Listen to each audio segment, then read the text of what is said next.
Que la paix, la grâce et la miséricorde de Dieu soient avec vous dans le nom puissant de notre Seigneur Jésus-Christ. Bien-aimés dans les Seigneurs, nous sommes en train de parler sur Jésus-Christ.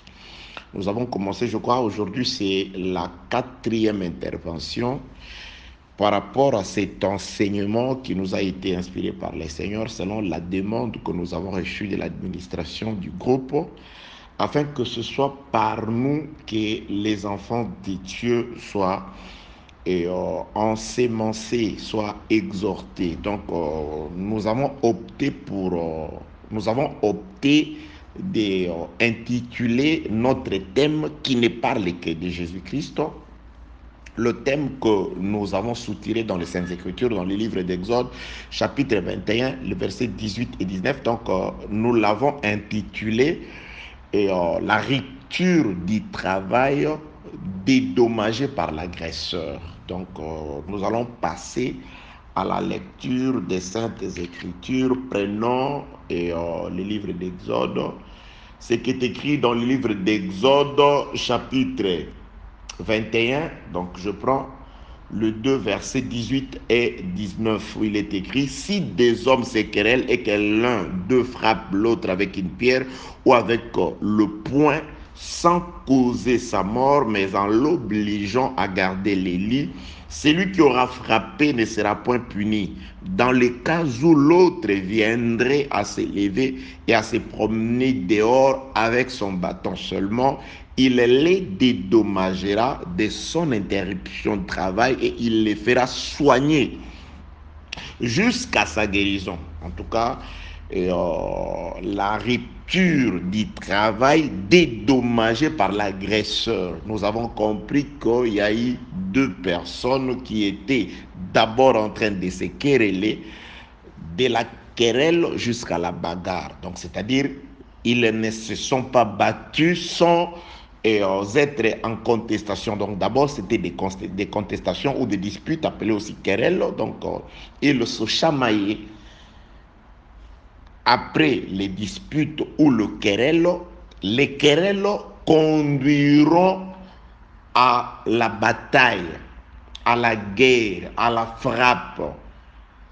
Donc, ils se battent. Pourquoi? Si un juge pouvait poser la question à l'agresseur, mais pourquoi soignes-tu l'autre là? Il dit non, je suis en train de les soigner parce que je l'ai frappé. Avec quoi? Il répondra. La réponse est dans les Écritures. Avec un coup de poing ou une pierre. Pourquoi l'as-tu frappé? Il répondra parce que nous étions en train de nous quereller. Donc nous avons compris que avant d'arriver à la frappe qui conduira à la rupture du travail et au dédommagement ainsi qu'aux soins, donc il y a d'abord une période de querelle. C'est pourquoi nous avons compris, grâce aux Saintes Écritures, que ces 2 individus, il s'agit certainement de Dieu, d'avec quelqu'un à qui il a donné sa nature et sa ressemblance en le créant. Donc il s'agit de Dieu et de sa ressemblance. Donc Genèse chapitre 5e, le premier verset nous a montré qu'il s'agit de Dieu et d'Adam. Parce que celui que Dieu a créé à sa ressemblance, c'était Adam. Donc, les 2 hommes qui sont en train de se quereller, donc c'est Dieu et son semblable, c'est-à-dire Dieu et Adam. Dans les Écritures, toujours, nous sommes allés pour comprendre, parce que 2 hommes ne peuvent pas se quereller s'il n'y a pas de cause. C'est pourquoi on étudie les causes, même les guerres. Il y a, je sais pas, il y a des guerres en Irak. Donc, si vous voulez comprendre, pourquoi se battent-ils? Il y a des causes. L'OTAN avait dit ceci, Poutine a dit cela. Donc, il y a des causes.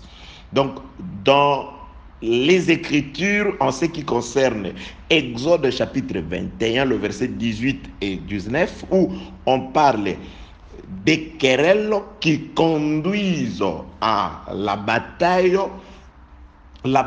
qui amènera quelqu'un de 2 personnes au lit. Donc, c'est-à-dire, il y a d'abord des querelles. Donc, la cause, nous avons compris que Dieu, au départ, lorsqu'il a créé sont semblables, selon qu'il est écrit, à la ressemblance. Adam fut créé à la ressemblance de Dieu. Dieu, quand il a créé son semblable, il ne se querellait pas au départ. Pourquoi? Parce qu'il y avait une charte de paix. Il y avait une loi, une parole qui le mettait en paix, qui le mettait ensemble, qui était comme un intermédiaire. Et cette parole-là, c'est la parole que Dieu a donnée à Adam. Il dit, voilà ce que tu dois manger et ce que tu ne dois pas manger. Nous avons compris que ce que Dieu donne en réalité à l'homme, même de nos jours, c'est juste la parole. Donc, la parole, c'est une nourriture. Donc, nous savons, nous autres, ce que nous pouvons manger et ce que nous ne pouvons pas manger. Raison pour laquelle, lorsque Dieu a présenté à Adam ce qu'il allait manger et ce qu'il n'allait pas manger, il lui a aussi parlé des conséquences de la désobéissance. Il dit, la désobéissance te conduira à la mort, à ton éloignement d'avec moi. Adam ayant été recalcitrant ou n'ayant pas respecté la parole du Seigneur, Adam a transgressé la parole. Quand Adam a transgressé la parole, d'après les Écritures, en tout cas, nous ne saurons pas et on répétait tout ce que nous avons dit en 3 séances, je crois, de plus d'1 heure. Mais je suis en train juste de faire un petit résumé. Donc Adam, lorsqu'il a désobéi, donc c'est de là que sont partis des querelles. Les querelles sont parties, les querelles ont commencé entre Dieu et Adam, entre Dieu et l'homme. Dans Adam, nous voyons toute l'humanité. Donc, nous sommes entrés en contestation avec Dieu, dans des disputes avec Dieu, depuis les jardins, au jour où Adam a péché. Parce que ce jour-là, Dieu dit, bon, comme tu as péché, bon, voilà ce que je peux faire, je ne resterai plus en paix avec toi. Donc, Dieu a placé des chérubins pour empêcher Adam de pouvoir venir vers lui. Dieu a prononcé des paroles qui étaient dures contre Adam, c'est que contre son épouse, voilà, tu étais tiré de la poussière, tu retourneras à la poussière, c'est à la sueur de ton front. Il a dit beaucoup de choses comme contre Adam et cerise sur les gâteaux, Dieu l'a chassé du jardin, du lieu des délices, il l'a fait sortir, il l'a ramené en dehors du jardin. Que la paix, la grâce et la miséricorde de Dieu soient avec vous. Donc, la période de querelle dont parle Exode chapitre 21, le verset 18 d'abord, cette période se situe depuis la désobéissance d'Adam jusqu'à la bataille. Donc on n'est pas encore arrivé à la bataille, mais vous allez vous rendre compte que après les querelles, donc 2 hommes se sont vraiment battus. Vous verrez ça dans les Écritures. Nous verrons ça plutôt dans les Écritures. Que la paix, la grâce et la miséricorde de Dieu soient avec vous, bien-aimés. Alors parlons des querelles. Donc les Écritures nous ont montré que Dieu a sa façon de concevoir les querelles. Donc, le querelle, selon Dieu, ça a une certaine signification. C'est pourquoi nous sommes allés dans ce qui est écrit toujours dans la parole de Dieu. Bien aimé, ce que nous disons, nous voulons tellement que Dieu, à travers sa parole, vienne en vous, que nous n'utilisons que le moyen de transport prévu par Dieu pour arriver vers l'homme. Lorsqu'il entra dans le monde, il dit, voici je viens dans le rouleau du livre, il est question de moi. Donc son passage de l'éternité vers nous, c'est à travers le rouleau. Dieu n'habite en nous, dit les Saintes Écritures, que par sa parole. Qui a la parole à Dieu? Parce que Dieu n'est que sa parole, selon ce qui est écrit dans le livre de Jean, chapitre 1er, du 1er au 4e verset. Au commencement était la parole était avec Dieu, et cette parole était Dieu. Donc, qui a la parole a Dieu en lui. Et Dieu, comme parole dans l'homme, il se manifeste aussi à travers les œuvres. Bien-aimés dans le Seigneur, très chers compatriotes célestes, donc, les Saintes Écritures nous ont montré, nous ont aidé à comprendre que, selon ce qui est écrit dans le livre de Proverbes, chapitre 17, le verset 14e, il est écrit, commencer une querelle, c'est ouvrir une digue. Avant que la dispute ne s'anime, retire-toi. C'est-à-dire, lorsque vous commencez une querelle, c'est-à-dire vous ouvrez une digue. La version d'Arbi dit la même chose, que commencer une querelle, effectivement, la version d'Arbi montre les conséquences de l'ouverture d'une digue. Il dit que c'est laisser couler les eaux. nous avons compris qu'une digue, en réalité, c'est une barrière, c'est des canaux qu'on trace de manière à dévier l'eau. Lorsqu'il y a inondation, lorsqu'il y a destruction ou désastre par l'eau, donc d'habitude, on crée des digues de manière à protéger soit une ville, un champ ou une certaine agglomération. On crée des canaux à l'aide de murailles, de barrières, de barrages, de manière à protéger des hommes. Alors, lorsque Adam a péché, la Bible déclare que c'était des querelles qu'il a commencé. Et commencer une querelle, c'est ouvrir une digue. C'est là où nous avons compris que Adam a ouvert une digue, d'où les eaux de la destruction, les eaux de la mort. Ainsi, Adam s'est retrouvé englouti sous les eaux. Donc, ce sont des termes prophétiques. Être englouti sous les eaux, nous avons vu dans les Écritures qu'il est écrit que les eaux que tu vois, Apocalypse chapitre 17, verset 15, parlent des nations, de rois, et plutôt des nations, des langues et consorts. Donc, Adam a été dominé par des nations. Donc, la conséquence, nous avons vu des descendants d'Adam, en la personne de Jacob et ses fils, ils se sont retrouvés dominés par les eaux appelées Égypte, donc des nations. Ils ont été esclaves là-bas. Et ils ont encore été esclaves chez les Syriens. Ils sont allés à Babylone, ainsi de suite. Et quand Jésus est venu, il les a aussi trouvés sous l'eau parce qu'ils étaient sous la domination de Romains.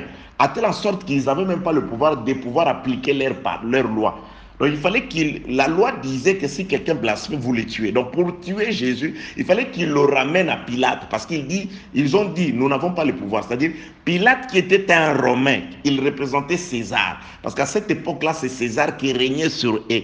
Donc César, comme étant quelqu'un de chez les nations, Israël était englouti sous l'eau. Que la paix, la grâce et la miséricorde de Dieu soient avec vous. C'est pourquoi Ésaïe dit, même si le diable sort comme un fleuve, l'Esprit de l'Éternel le mettra en fuite. Donc c'est-à-dire, le fleuve, les eaux, c'est aussi la présence de l'ennemi. Donc le diable, le fleuve s'est vu engloutir, entraîner l'humanité depuis le début des querelles.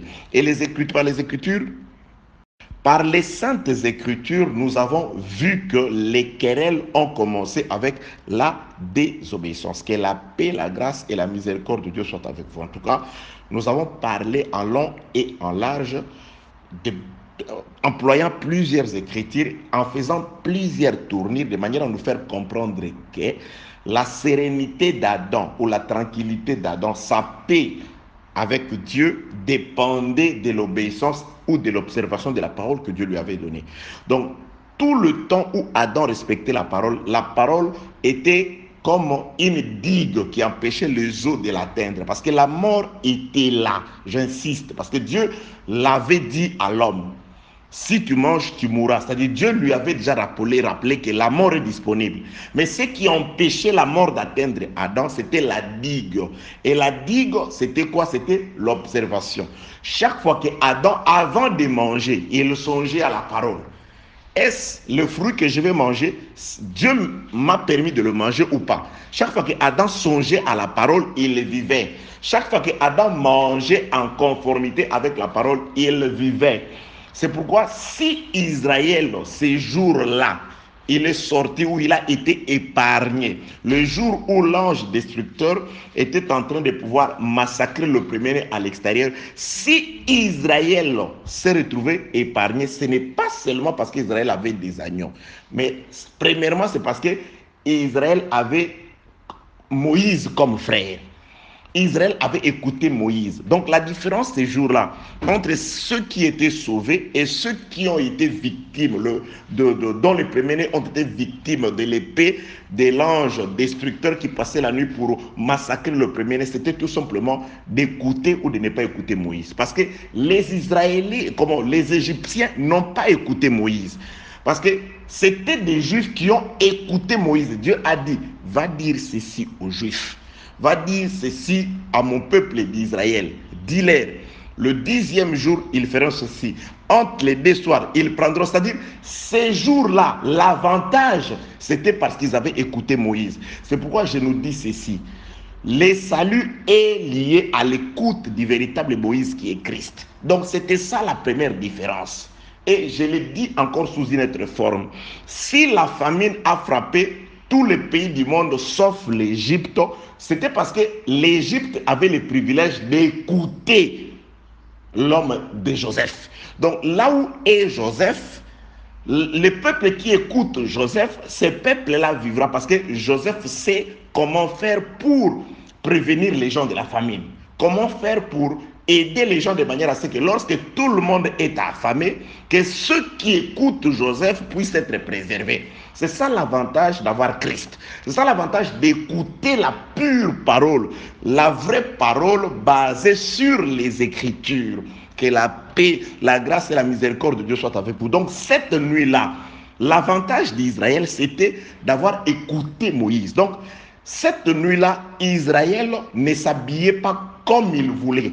Même son habillement dépendait de ce que Moïse avait dit. Donc cette nuit-là, Israël ne mangeait pas comme il mangeait d'habitude. Ce qu'il avait mangé cette nuit-là, tout ce qu'il faisait, il regardait dans la loi, dans la lettre, dans la parole de Moïse. Il consultait la parole de Moïse. Aujourd'hui, oui, c'est le 14e jour entre les deux soirs, ou c'est le 10e jour. Qu'est-ce qu'on va faire? Oui, allez chercher un agneau qu'on va déjà garder. Quelqu'un peut dire, il peut aller derrière le troupeau, il va trouver un agneau, il vient avec. Mais l'agneau que tu rapportes, attends, nous allons vérifier ce que Moïse a dit. Qu'est-ce que Moïse a dit? Oui, l'agneau, bien sûr, c'est un agneau. Bon, s'il n'y a pas d'agneau, un chevreau. Oui, bon, il n'y a pas de problème. Tu as un agneau, un chevreau. Qu'est-ce que Moïse a encore dit? Il a parlé de l'âge. Cet agneau-là, non, il a 1 année et 1 mois. Non. Moïse a dit, on doit respecter. C'est un agneau ou un chevreau d'1 année. Donc, c'est-à-dire, tout ce qu'il faisait depuis le 10, c'était par rapport à ce que Moïse avait dit. Donc, le 14e jour, on a juste vu peut-être des gens immoler l'agneau. Mais cet agneau-là a déjà été préparé depuis le 10e jour. Et tout se faisait d'après ce que Moïse avait dit, bien-aimé dans le Seigneur. Et quand il cuisinait, ah non, bon, l'agneau, c'est le 14e jour, ok, nous allons manger l'agneau. Bon, comment? Il faut acheter des tomates? Non. Il n'a pas dit, non. On doit les rôtir. Mais pourquoi moi je n'ai pas l'agneau rôti? Ici, ce n'est pas le problème de ta volonté, de ce que tu aimes ou de ce que tu n'aimes pas. Ici, nous allons manger pas selon notre goût, mais d'après l'observation de ce que Moïse a dit. Ah, Moïse aussi. Moi, j'aime manger l'agneau avec des tomates, avec des pommes sautées. Non. Ici, ce n'est pas une question de pommes sautées. Ce n'est pas une question de tomates, mais c'est une question d'observation. Nous mangerons non seulement parce que nous aimons l'agneau, mais parce que dans l'agneau, il y a notre salut. Et l'agneau ne sauve que si il est mangé, il est préparé d'après ce que Moïse a dit. Donc, ces jours-là, tout ce qui se faisait. Ok, nous allons manger. Apporte-moi, je vais mettre ma culotte. Non, attention. Même l'habillement, Moïse a prescrit. Comment? Oui. Ok, Mais où est ton bâton? Où sont tes chaussures? C'est-à-dire, tout ce qui se faisait, c'était en observation de ce que Moïse avait dit. Ok, on a mangé. Non, c'est fini. Non, ce n'est pas fini. Ok, prenez le sang du porc, mettez dehors. Non. Moïse avait dit, la viande que nous mangeons à la maison, c'est son sang qu'on va appliquer dehors. Donc, c'est le sang de l'agneau qu'on va appliquer dehors. Donc, c'est comme ça que ça se passe. Donc, tout s'est passé en observation de ce que Moïse avait dit. C'est ça l'utilité d'avoir Moïse. Donc, le salut d'Israël ou la protection des premiers-nés d'Israël, la nuit du 14 au 15, ne dépendait pas des Israélites, mais dépendait de l'observation de l'ordre de l'Éternel par son serviteur Moïse. Et notre salut aussi, notre bien-être, notre tranquillité, la charte de paix, d'unité, d'union avec Dieu dépend de l'observation de ce que Dieu nous a dit. C'est pourquoi l'observation de la parole de Dieu à Adam concernant la nourriture le préservait en vie. L'observation de cette parole constituait un bouclier qui protégeait Adam. Que la paix, la grâce et la miséricorde de Dieu soient avec vous. C'est ça notre avantage. Parce que nous avons Christ. Vous savez, les enfants de Jacob, lorsqu'ils sont arrivés en Égypte, ok, je vais vous présenter chez Pharaon. Mais ils avaient déjà leurs frères qui les avaient précédés en Égypte, qui connaissaient Pharaon, qui savaient comment s'adresser à Pharaon. Qu'est-ce qu'on va dire à Pharaon? Il leur a donné des paroles. Voilà comment vous répondrez à Pharaon. Voilà comment vous direz à Pharaon. Nous avons notre frère qui nous a précédés. Il nous a dit, il vous est avantageux que je m'en aille. Si je ne m'en vais pas, le Saint-Esprit ne viendra pas. C'est-à-dire, les paroles qui vous aideront à bien vous comporter, à vous préserver, ne vous seront pas données. Il vous est avantageux que je vous précède. Il nous a précédés auprès du Pharaon véritable qui est Dieu.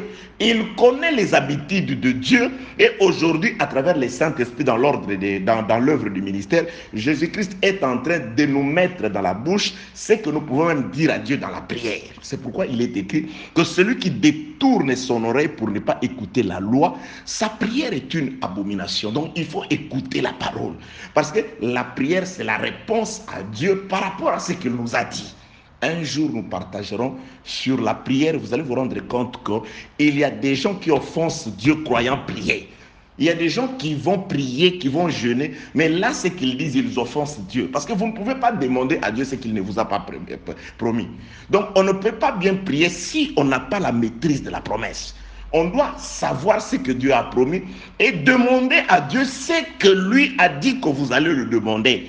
C'est pourquoi David dit, quand il a offert, il a donné des sacrifices pour la construction du temple, il dit, oh Dieu, nous ne pouvons t'offrir que ce que tu nous as donné, ce que nous avons reçu de toi.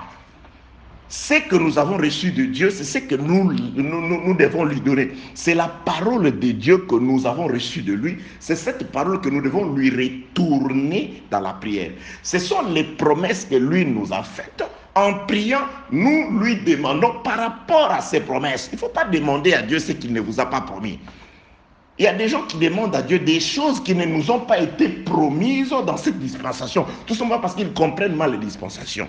Que la paix, la grâce et la miséricorde de Dieu soient avec vous. Donc, nous sommes en train d'expliquer que la cause de querelle entre deux hommes, Dieu et Adam, c'était le fait que Adam a transgressé l'ordre de Dieu. La parole de Dieu. La parole de Dieu protégeait Adam. C'est pourquoi la crainte de Dieu, c'est ça le bouclier du salut, notre bouclier du salut. Bien aimé, nous ne devons pas craindre. Il y a des gens qui croient qu'ils craignent Dieu pour faire plaisir aux autres. Nous ne craignons pas Dieu pour les autres, mais nous craignons Dieu premièrement parce qu'il est notre Père, parce que nous l'aimons. On ne peut pas l'offenser parce que nous savons qu'il nous aime. À cause de son amour, nous devons l'aimer. Et ensuite, nous savons que c'est dans l'observation de la parole et l'obéissance de la parole que nous vivrons et que nous serons honorés par Dieu. Paix, grâce et miséricorde de Dieu sur vous, au nom de Jésus-Christ. Que la paix, la grâce et la miséricorde de Dieu soient avec vous dans le nom puissant de notre Seigneur Jésus-Christ. Bien-aimés dans le Seigneur, nous sommes en train de poursuivre. Donc, nous avons saisi, nous avons compris qu'il y a deux périodes.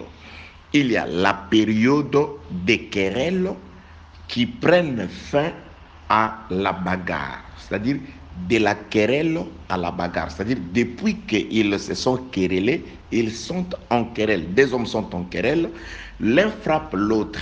Et lorsqu'il y a bataille, c'est après la bataille qu'il n'y a plus de querelle. Là, c'est l'entente. Donc, c'est-à-dire, nous sommes encore, parce que nous avons divisé le deux textes, nous l'avons divisé en deux parties. La première partie part du début des querelles jusqu'à la bataille. Et la deuxième partie va de la bataille jusqu'à la guérison totale de la victime frappée par l'agresseur. Donc, comprenons les choses de cette façon-là, ça va être beaucoup plus facile. Donc, nous parlons sur la première partie.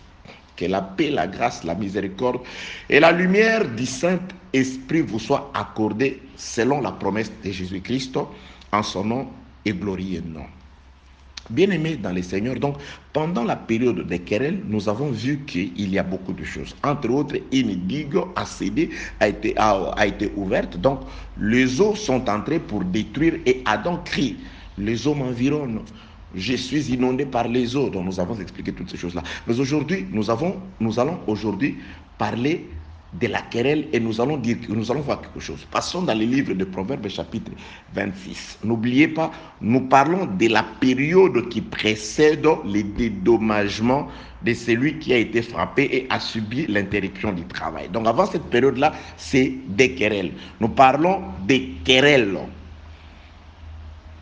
Parce qu'il y a des gens qui alimentent des querelles dans les Écritures. Là, je parle d'abord prophétique.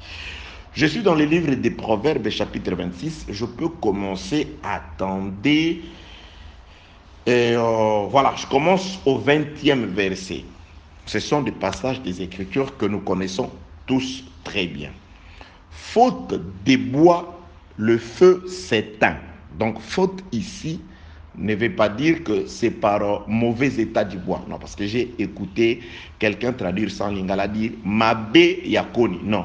Faute ici, ça veut dire manque. Donc, c'est comme on dit, faute de moyens, on n'a pas à manger. Donc, faute, parfois, faute est utilisée comme manque. Donc, ceux qui s'expriment en portugais, ils savent que manque en portugais, c'est falta. Donc, faute, c'est aussi falta. Donc, falta de dinero, manque d'argent. Que la paix, la grâce et la miséricorde de Dieu soient avec vous. Je sais pourquoi je suis en train de préciser, parce que j'ai écouté des gens qui parlent, ils utilisent faute dans son premier sens, au sens propre du terme. Donc ici, faute veut parler de manque. Donc, voyez la version Semeur qui explique, donc, manque de bois, à l'absence de bois. Donc, s'il n'y a pas de bois, en quelque sorte, Proverbe chapitre 26, s'il n'y a pas de bois, c'est-à-dire faute de bois, le feu s'éteint. Et quand, maintenant, on compare, et le feu, Dieu donne l'explication. Il donne un proverbe et il va donner, lui-même Dieu, il va interpréter. Manque de bois, le feu s'éteint. Donc, il y avait un feu. Pour mettre fin au feu, il faut retirer, enlever le bois. Donc, s'il n'y a pas de bois, le feu s'éteint. S'il y a de bois, le feu est alimenté. Oui, lorsque vous voulez alimenter un feu, donc vous venez avec du bois, vous mettez, le feu est alimenté. Mais si vous voulez finir avec le feu, selon les Écritures, vous enlevez juste le bois. Que la paix, la grâce et la miséricorde de Dieu soient avec vous. Donc, Proverbe chapitre 26, le verset 20e. Faute de bois, le feu s'éteint. Et quand il n'y a point de rapporteur, la querelle s'apaise. Donc, nous sommes en présence de deux personnes qui sont en train de se quereller. Donc, nous avons compris que le querelle, c'est la période tumultueuse, la période où Dieu est en colère vis-à-vis de l'homme. L'homme aussi est en colère vis-à-vis de Dieu, parce que le temps de la loi, Dieu frappait l'homme, l'homme aussi frappait Dieu en tuant les envoyés de Dieu. Donc c'était comme ça. Dieu condamnait l'homme, l'homme aussi, lorsque Dieu envoyait un de ses serviteurs, il le tuait. Donc c'est ça les temps de querelle, les temps de tumulte, les temps de mésentente, les temps de contestation. De part et d'autre, il n'y avait pas d'intermédiaire, il n'y avait pas de pont. Les ponts avaient été brisés, rompus. Donc Dieu condamnait l'homme, l'homme aussi était en colère contre Dieu en crucifiant, en lapidant ses serviteurs, les serviteurs de Dieu, les prophètes. Que la paix, la grâce et la miséricorde de Dieu soient avec vous. Donc c'est toute la période de la loi. C'était une période de querelle, de contestation entre le Créateur et sa créature qui a été faite à sa nature, Adam. Et pendant cette période, la Bible nous montre quelqu'un qu'on dit que c'est celui-là qui alimentait le feu de la colère de Dieu. La Bible ici, il présente la colère de Dieu comme un feu. Oui, dans les Écritures, Dieu parle. Vous avez allumé le feu de ma colère. Donc, le frère qui a écrit la lettre aux Hébreux même dit que Dieu est un feu dévorant. Donc, on parle de l'aspect colère. La colère de Dieu est aussi exprimée comme un feu. Que la paix, la grâce et la miséricorde de Dieu soient avec vous. Selon les Écritures, on présente que le feu, c'est-à-dire la colère de Dieu, était alimentée par le bois. Maintenant, Dieu explique il explique, il dit, s'il n'y a pas de rapporteur, la querelle s'apaise. Donc, deux hommes qui étaient en train de se quereller, les Écritures nous disent que le querelle entre Dieu et Adam était motivé ou alimenté par un rapporteur. Donc, la colère de Dieu, qui est aussi représentée comme un feu, était alimentée par les bois. Donc, si on doit souhaiter à ce que la colère s'apaise, donc on doit chercher les rapporteurs. Il faut chercher les rapporteurs.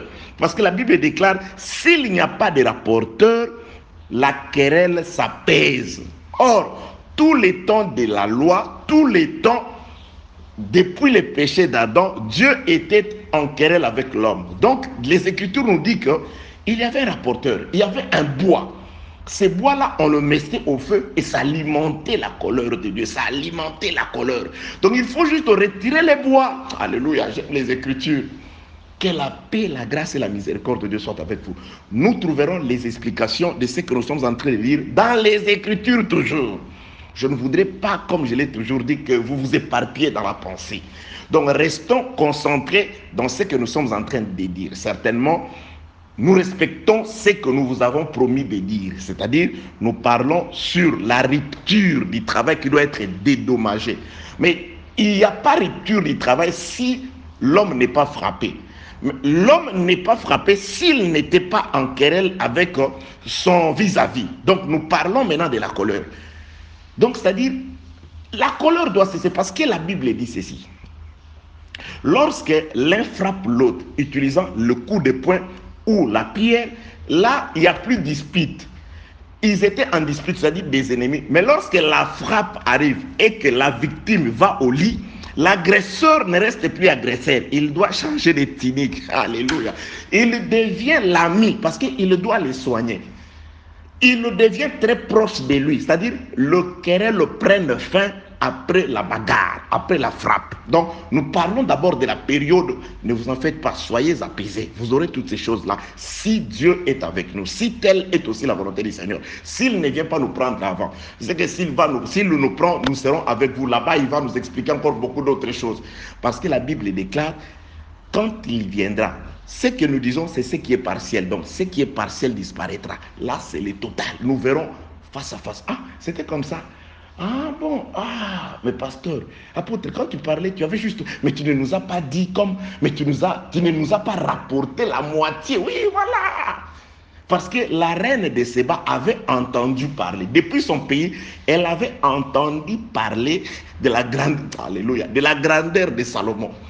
On lui avait rapporté. C'est ce qui l'a fait partir des extrémités de la terre pour aller vers Salomon. Parce qu'on lui racontait, elle écoutait. Oui, bien aimé, vous êtes sur la terre, on vous raconte déjà sur la grandeur de Dieu. C'est ce que je suis en train de faire. C'est ce que font les autres pasteurs et prédicateurs. Ils nous racontent les grandeurs de Dieu. Oui, bien aimé dans le Seigneur. La réputation de Salomon était parvenue aux oreilles de la reine de Séba quand elle était encore dans sa patrie, dans sa nation.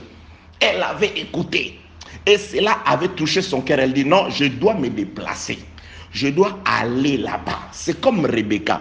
Étant encore dans la maison de ses parents, elle avait déjà par les plus anciens de la maison, celui qui était sorti de la maison d'Isaac, envoyé par le père d'Isaac,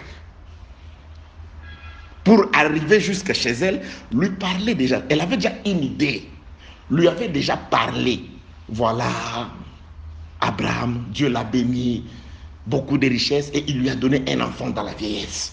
Donc, elle a écouté. Elle avait déjà écouté. La reine de Séba aussi avait écouté les rumeurs. C'est ce que le ministère fait. Nous vous parlons de Jésus. C'est ce que les espions étaient censés faire. Ils sont allés écouter. Ils sont allés là-bas. Voilà, ils ont regardé. Ils sont revenus pour leur dire comment c'est. Comment est le pays où ils iront. Ils les ont précédés. Ils sont allés dans le pays. Ils ont vu et écouté. Ils sont revenus. C'est pourquoi je dis ceci. Vous savez, si Israël est devenu incrédule pour ne pas accepter d'entrer, Israël a dit non, nommons un chef et retournons. C'était à cause du message rapporté par des espions, ceux qui étaient censés bien parler des Canaan. Leur message a ramené le peuple en Égypte plutôt que de le ramener dans le pays de la promesse, le pays pour lequel Dieu les avait retirés de l'Égypte. Vous savez, ce que nous disons, il y a des gens, quand ils prêchent, il y a des églises, vous voyez vraiment les messages, donnent aux gens l'envie de rester au désert ou de retourner en Égypte. C'est-à-dire, on ne parle que des choses de la terre. On ne promet que des choses de la terre. Vous voyez, les gens sont enthousiasmés d'aimer le monde parce que les pasteurs ne leur parlent que des mondes, des choses du monde, des exemples du monde, des promesses de la terre. Tu voyageras, tu auras des millions, tu auras ceci.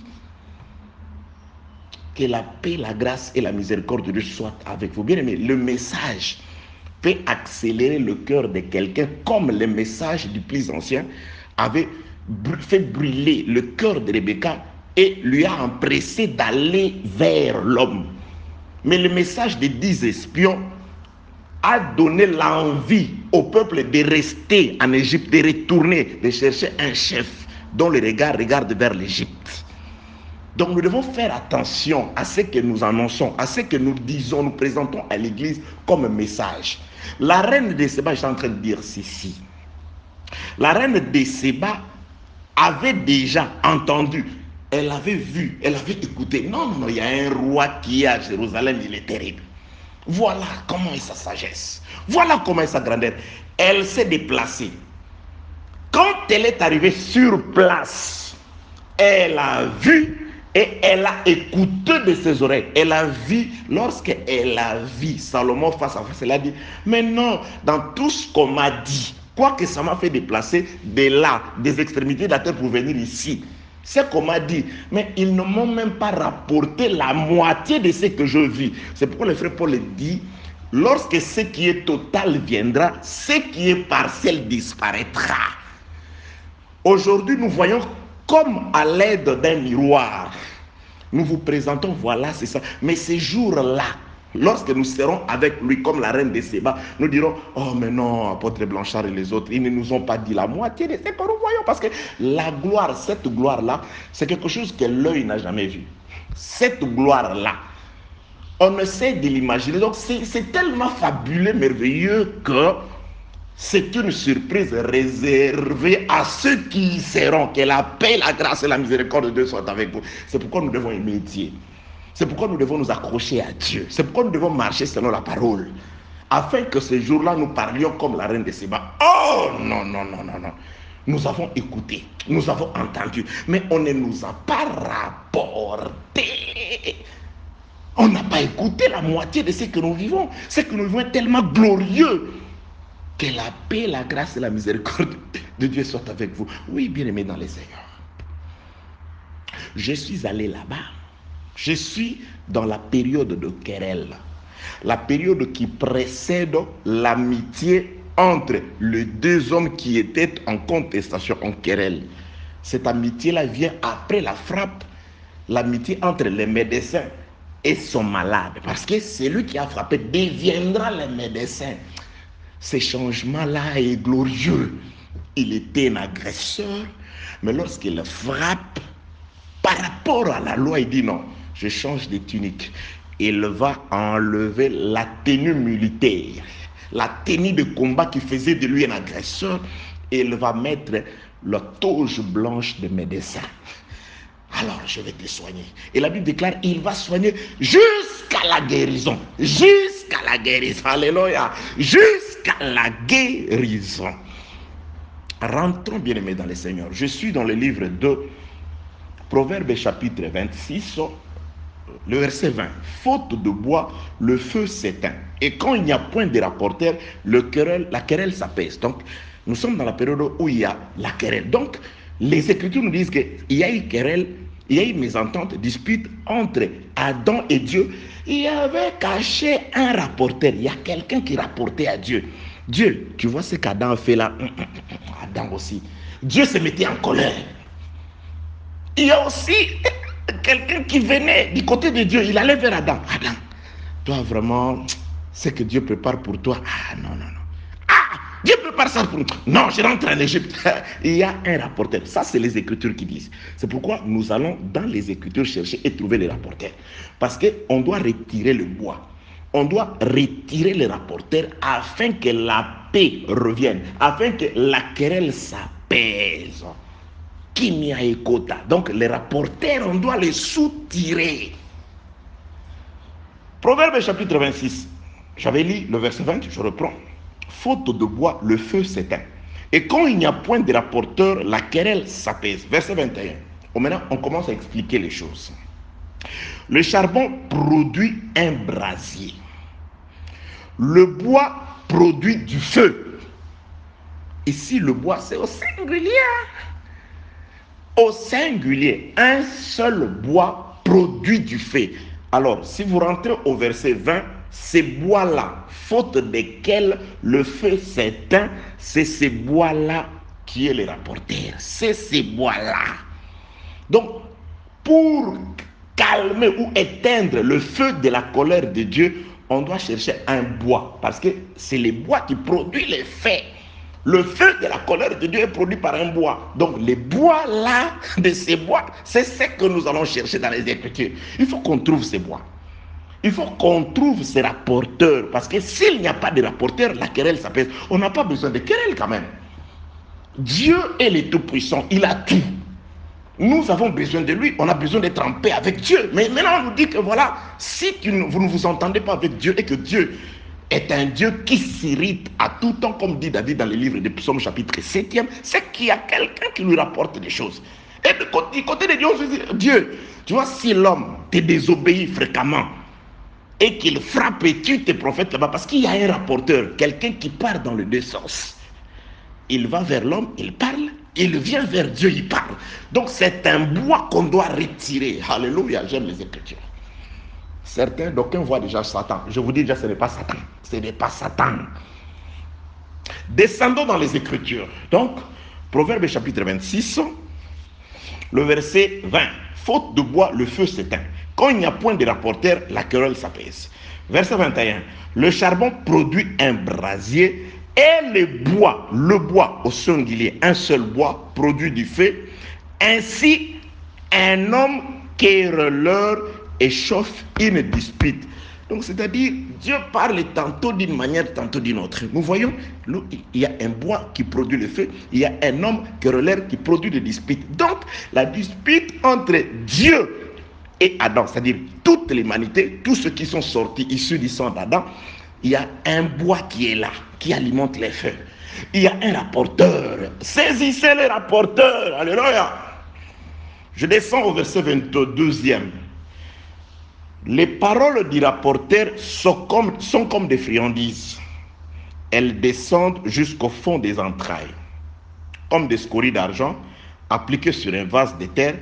Ainsi sont des lèvres brûlantes et un cœur mauvais. Bien-aimés dans le Seigneur. Donc nous avons compris qu'il y a un rapporteur qui est en train d'alimenter cette période-là. Maintenant, allons dans les Écritures, cherchons les rapporteurs, parce qu'on devrait les retirer. On doit dire rapporteur, mais t'as pas honte. Bien-aimé dans le Seigneur, je profite. Bien-aimé dans le Seigneur, si tu as toujours été un rapporteur, il faut faire très attention, parce qu'il y a aussi des rapporteurs à la manière des hommes, c'est-à-dire des gens qui ne sont pas à l'aise lorsque les gens sont en paix.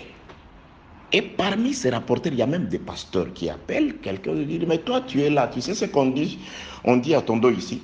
Toi, tu as toujours appelé l'autre là, ton frère. Tu sais ce qu'il dit? Il y a des gens comme ça. Il y en a des frères et sœurs, même des ministres, qui sont des rapporteurs. C'est-à-dire des gens qui sont comme ces bois qui alimentent le feu entre les frères. Tu dois laisser. Ça, ce n'est pas l'œuvre de Dieu que tu fais. Et le comble, c'est que des rapporteurs, il y en a même parmi des serviteurs de Dieu. En tout cas, ça, c'est plus que désolant. Rentrons dans ce qui est prophétique.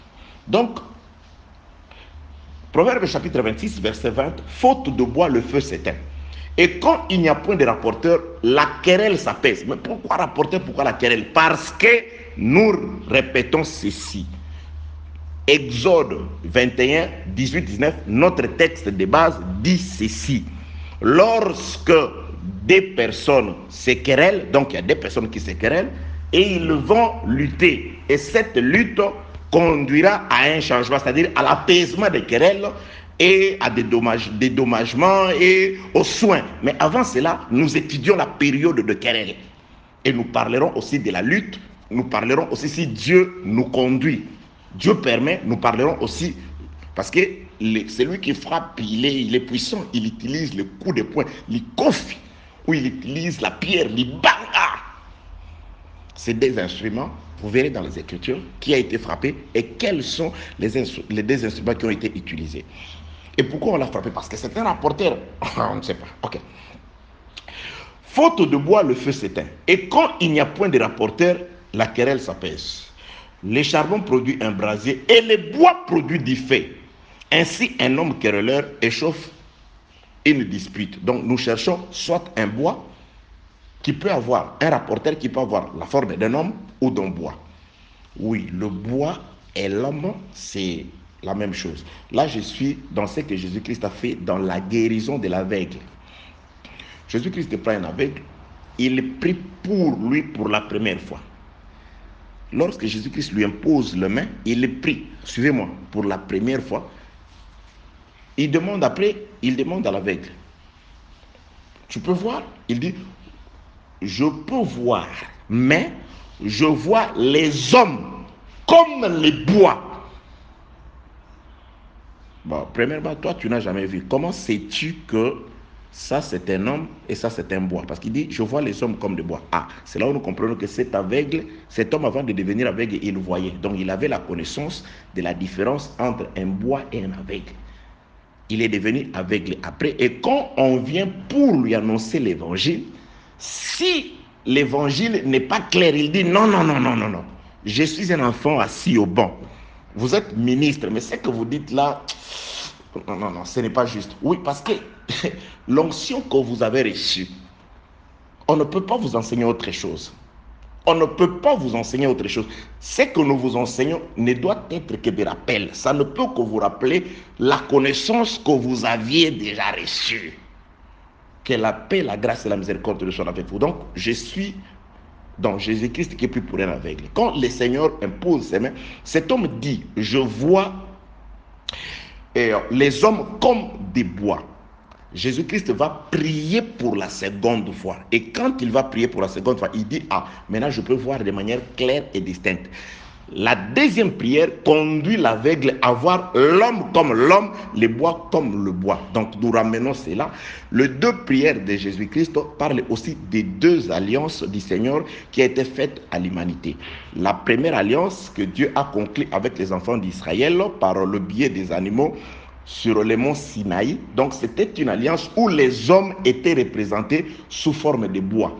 Dans l'ancienne alliance, c'était une alliance des signes, où Dieu parlait par des signes. Mais on doit prier de nouveau pour nous. La seconde prière, c'est celle qui a été faite à la croix. C'est la seconde alliance. Et par cette alliance, le Saint-Esprit vient nous aider à expliquer les choses de manière claire et distincte. Là où c'est l'homme, c'est l'homme. Là où c'est le bois, c'est le bois. Par exemple, dans l'ancienne alliance, Dieu dit ceci. Tu n'amuseras jamais le bœuf quand il foule, le bœuf quand il foule les grains. Ça, c'est dans l'ancienne alliance. Dieu parle de l'animal. Mais dans la nouvelle alliance, la seconde prière, Paul vient dire ceci. Dieu, quand il parle, il ne parle pas des animaux naturels. Parce que Dieu ne se met pas en peine des animaux. Il voulait parler du serviteur. Donc, dans la nouvelle alliance, la seconde prière, les choses sont éclaircies, éclairées. Donc, dans l'ancienne alliance, où la première prière, l'alliance de Golgotha, l'alliance de Sinaï, où Dieu a donné une loi pour Israël. Dans cette loi, les hommes étaient comme les arbres. Donc ce que l'homme voyait, c'était exactement dans une alliance première.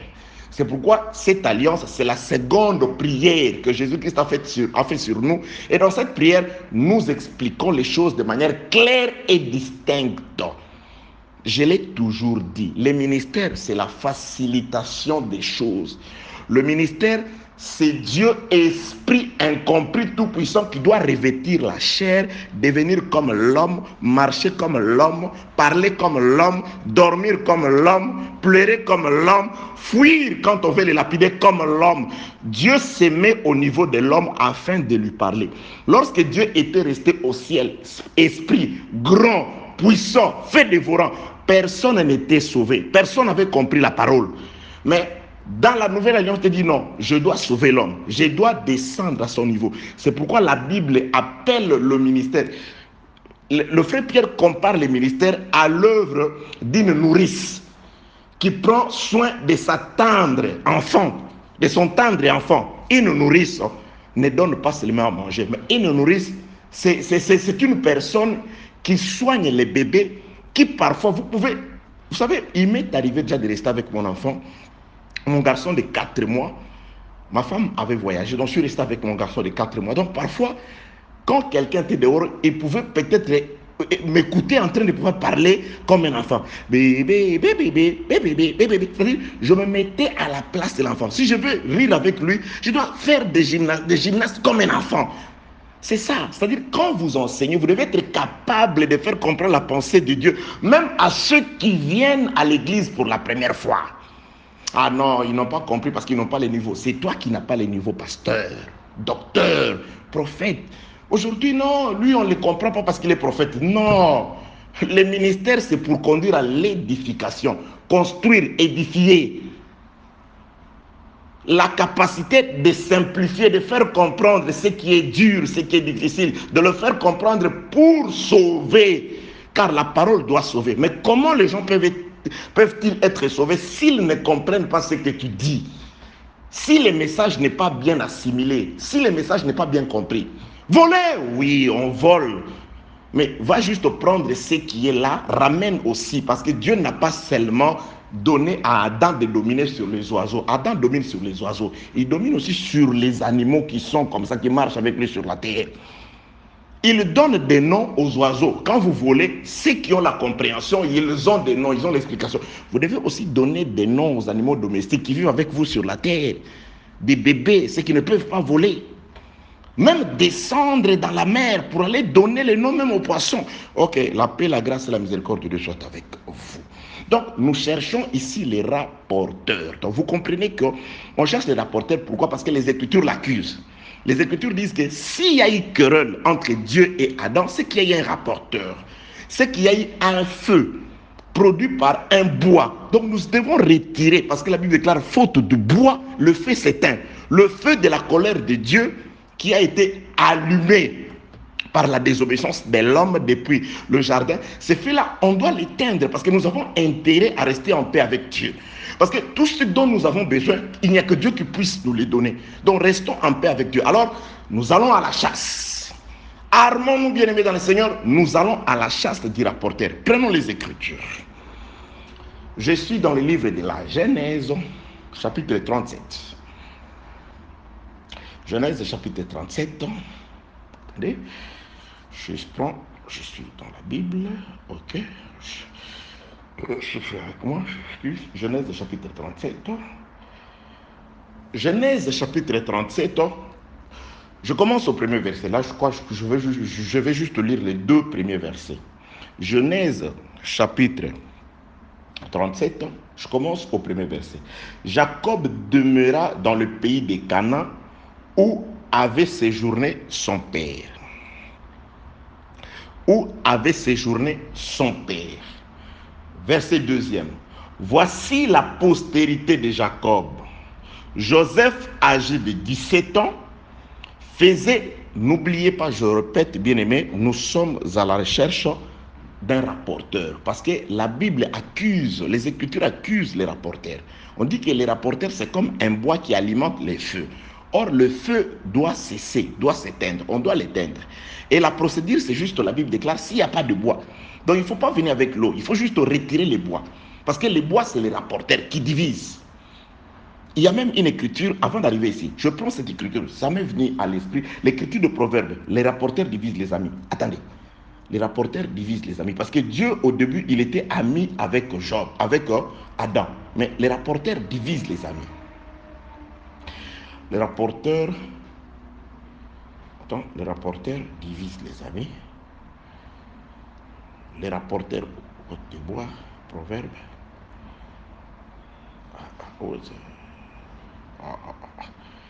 Attendez-moi s'il vous plaît. Je dois chercher ces versets-là. Les rapporteurs divisent les amis. C'est proverbe toujours. Je feuillette un peu. Le rapporteur divise les amis. Ok, je suis dans le livre de Proverbes chapitre 16, verset 28. L'homme pervers excite des querelles et les rapporteurs divisent les amis. Proverbes chapitre 16, le verset 28. Donc, bien-aimés dans le Seigneur, nous comprenons qu'il y a un rapporteur qui alimente le querelle ou la querelle. Parce que s'il n'y a pas de rapporteur, le feu s'apaise. Et Proverbe chapitre 16, verset 28 enfonce encore le rapporteur. Donc là, c'est pour justifier pourquoi nous sommes à la recherche d'un rapporteur dans les Écritures. L'homme pervers excite des querelles et les rapporteurs divisent les amis. Dieu était ami avec son semblable selon Genèse 5, verset 1er, Adam. Donc, si Dieu est resté éloigné de l'homme pendant longtemps, c'était parce qu'il y avait toujours un rapporteur qui ne faisait pas la conjonction, mais la disjonction. Il y a des gens qui sont comme ça. Il suffit juste qu'ils se mettent entre deux frères, des amis, qu'ils viennent dans une église. Vous voyez, il y a des querelles par ici, il y a des querelles par là. Il est connu ou elle est connue comme une rapporteuse, un rapporteur. Ah, attention, si vous êtes avec un tel, attention, il ne faut pas dire, il faut respecter toujours, il faut mettre votre bouche, mettre le doigt sur votre bouche quand vous parlez avec un tel. Ah non, frère, qu'on ne dise pas ça sur vous. C'est trop bas, c'est trop petit, des rapports, des colportages. Songi, non, c'est pas bien. Ok, je rentre dans le livre de la Genèse. Genèse chapitre 37. Genèse chapitre 37. Nous sommes en quête, à la recherche. Nous faisons des investigations pour trouver un rapporteur parce qu'on veut le retirer. Il faut qu'il sorte. Il faut qu'il soit parce que faute de bois, on doit retirer les bois. On doit chasser les rapporteurs. Je ne sais pas si on va les tuer, si on va les frapper, mais les rapporteurs, on doit lui faire quelque chose. Parce qu'on a besoin que le frère, les amis se remettent ensemble. Mais c'est les rapporteurs qui divisent. Donc, les rapporteurs, on doit te juger et te mettre dehors. Hors état de nuire, rapporteur. Je parle prophétique. Genèse chapitre 37. Je commence au premier verset. Jacob demeura dans le pays de Canaan où avait séjourné son père. Voici la postérité de Jacob. Joseph, âgé de 17 ans, faisait paître. Voyez le rapporteur déjà. Joseph faisait paître le troupeau avec ses frères. Cet enfant était auprès des fils de Bilia et de Zilpa, femme de son père. Joseph rapportait à leur père leurs mauvais propos. Ah, ici nous avons trouvé un rapporteur. Joseph, un rapporteur. Oui, ça c'est écrit. On ne peut pas nier. Vous savez bien aimé, on peut nier les évidents. On peut plutôt nier les raisonnements. Mais ce qui est écrit est plus que des évidences recherchées dans la justice des hommes. C'est des faits établis. Voici la postérité de Jacob. Joseph, âgé de 17 ans, faisait paître le troupeau avec ses frères.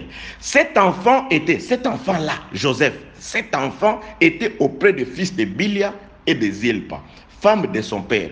Et Joseph rapportait à leur père leurs mauvais propos.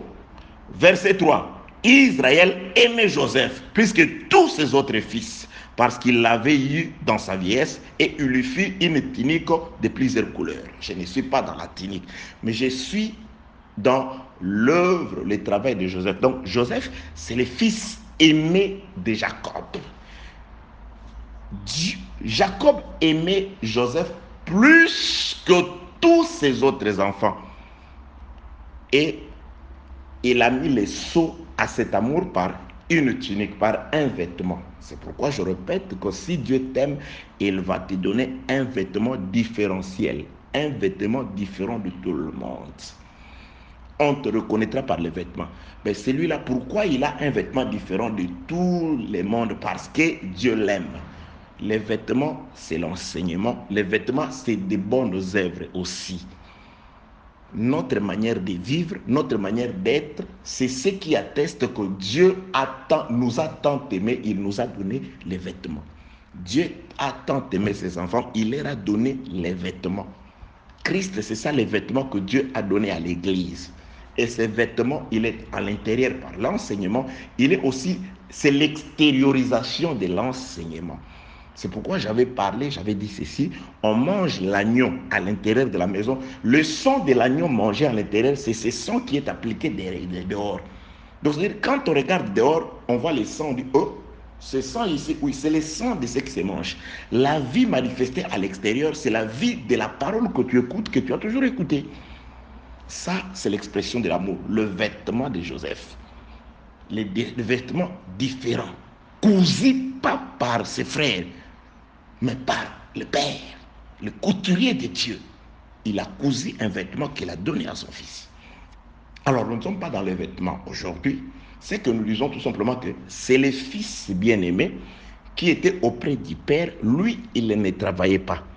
Mais c'était ses autres frères qui travaillaient, qui allaient dans les champs.